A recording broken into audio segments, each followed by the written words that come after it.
Hi learners. So today we will be going through the SEBI CSCRF, which is provided by SEBI on August 20, 2024. So as of now, it is a old circular.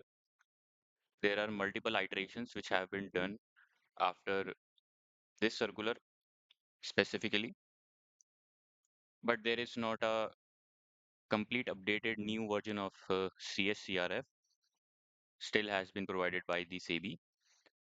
So all the updates which are provided by SEBI are of some specific activities which are mentioned inside the circular, which we'll be going through one by one and actually the series. So let's just start reading the circular. So reading the circular has its own way.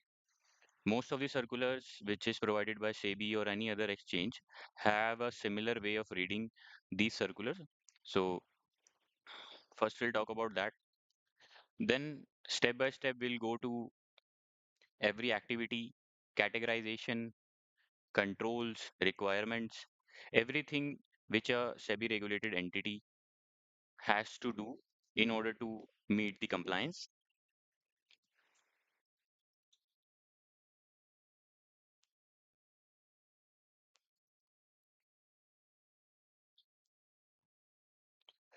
So I will be specifically focusing while reading this circular towards SEBI regulated entities or stockbrokers. So throughout this series, I'll be more focused on the stockbroker activities. But as these all are the regulated entities uh, by the SEBI. So all the things which are applicable to a stockbroker are applicable to these entities also. So first and foremost, we'll start off reading the circular from the very first page, so which shows the SEBI circular number, which is HOITD1 ITD-CSE 2024/113, which is dated on August 20, 2024.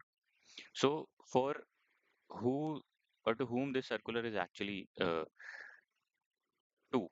So in two section, you'll see all alternative investment funds, banking to and issue and self-certified syndicate banks, all clearing corporations, all collective investment schemes, credit rating agencies, all custodian, depositories participant through depositories, investment advisor, research analyst, KYC registered agencies, merchant bankers, mutual funds, asset management, portfolio managers, registrar to an issue and share transfer agent, all stockbrokers through exchanges, all stock exchanges, and or venture capital funds. So this is a similar way in which you read most of the circulars, because in the very starting of the circular, they just provided two section, so to whom they are actually referring to. So these are all the categories of the regulated entities to whom it is applicable. If you fall any of this under any of this category, you have to be compliant by this circular. So I'll be talking throughout this journey, throughout this series, for the all stockbrokers, from all stockbrokers perspective. So now let's we go to the second page. It shows the background. Here it is written in the subject as cybersecurity and cyber resilience framework for SEBI regulated entities. For the background section, SEBI has issued this cybersecurity and cyber resilience framework for MIS in 2015. Subsequently, SEBI has issued other cybersecurity and cyber resilience frameworks in line with MIS circular of 2015 for the following REs. So RE is basically nothing else here, a regulated entity. You have to keep this word in mind every time you read any kind of circular. Wherever RE is mentioned, so RE is a regulated entities. What are the regulated entities? These all are the regulated entities by SEBI.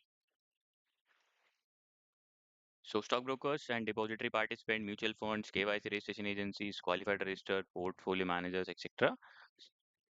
In order to strengthen the cybersecurity measure in Indian security market to ensure adequate cyber resilience against cybersecurity incident attacks, cybersecurity and cyber resilience framework for SEBI REs has been formulated in consultation with the stakeholders.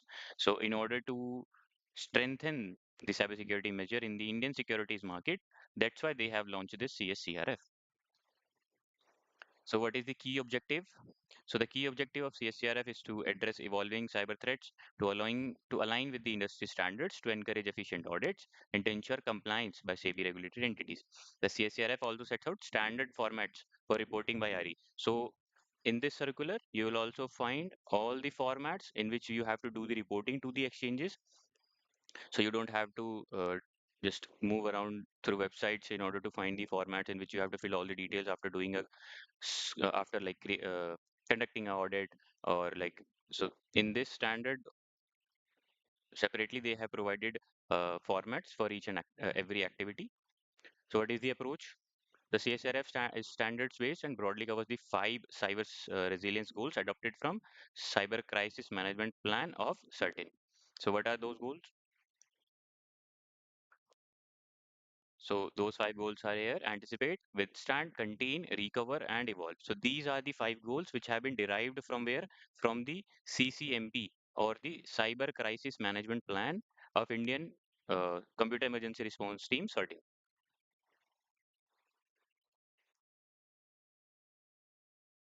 So these resiliency goals have been linked with the following cybersecurity functions. So these goals are linked with these functions, which are your governance, identify, protect, detect, respond, and recover.